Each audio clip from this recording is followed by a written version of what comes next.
अगर परमेश्वर ने यह कहा कि तुम लोग जाओ और सब जातियों के लोगों को चेला बनाओ, तो ये किसके फायदे के लिए है? कैसे तुम्हारा फायदा कैसे होगा? ये तो काम मिला तुम्हें, फायदा कैसे है? क्योंकि अगर परमेश्वर ये कह रहा है कि तुम सेवा करो, इसका मतलब वो तुम्हें याजक के रूप में देखता है। अगर वो तुम्हें याजक के रूप में देखता है तो वो ये भी देखता है कि मेरे याजकों के लिए पानी बेस्ट हो, दाख बेस्ट हो, घर बेस्ट हो, मैरिज बेस्ट हो, लाइफ बेस्ट हो। इसका मतलब वो फायदा परमेश्वर का हुआ कि तुम्हारा हुआ।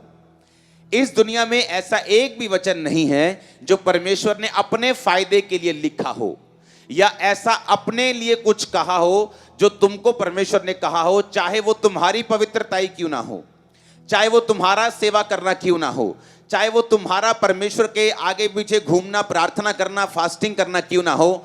उसमें से एक भी वचन ऐसा नहीं है जो परमेश्वर ने अपने फायदे के लिए कहा हो कि मेरा फायदा हो जाएगा जब तुम ऐसा करोगे। तो बाइबल कहती परमेश्वर ने आपको अपनी सहभागिता के लिए बनाया।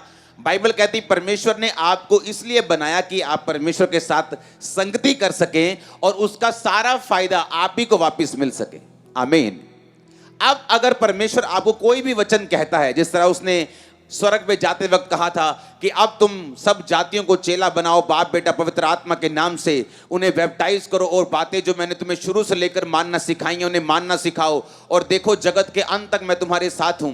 इसका मतलब परमेश्वर ने तुम्हें इसलिए कहा था ताकि वो तुम्हें याजक पद दे सके, तुम उसकी सेवा कर सको, वो तुम्हें बेस्ट से बेस्ट दे सके, वो तुम्हें इजरायलियों की तरह सुरक्षित रख सके।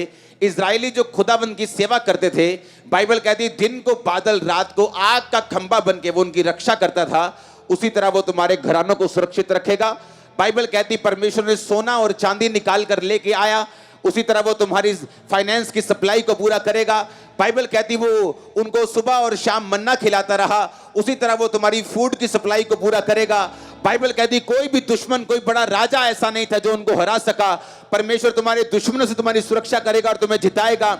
ये सारे वायदे इजराइलियों के साथ थे, बाइबल कहती है, और परमेश्वर ने इजराइलियों को अपनी सेवा करने के लिए चुना था। इसलिए परमेश्वर ने कहा था यहोशू को, और यहोशू ने लोगों को कि तुम चुन लो तुम किसकी सेवा करोगे। उसने याजकों को नहीं बोला था, सब लोगों को बोला था कि तुम चुन लो तुम किसकी सेवा करोगे, लेकिन मैं तो अपने घराने समेत यहोवा की सेवा करूंगा।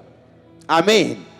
और सबको बोला था, उसने सिर्फ याजकों को नहीं, सबको बोला कि तुम चुन लो तुम किसकी सेवा करोगे, लेकिन मैं तो अपने घराने समेत यहोवा की ही सेवा करूंगा। लेकिन इसका मकसद परमेश्वर को फायदा पहुंचाना नहीं।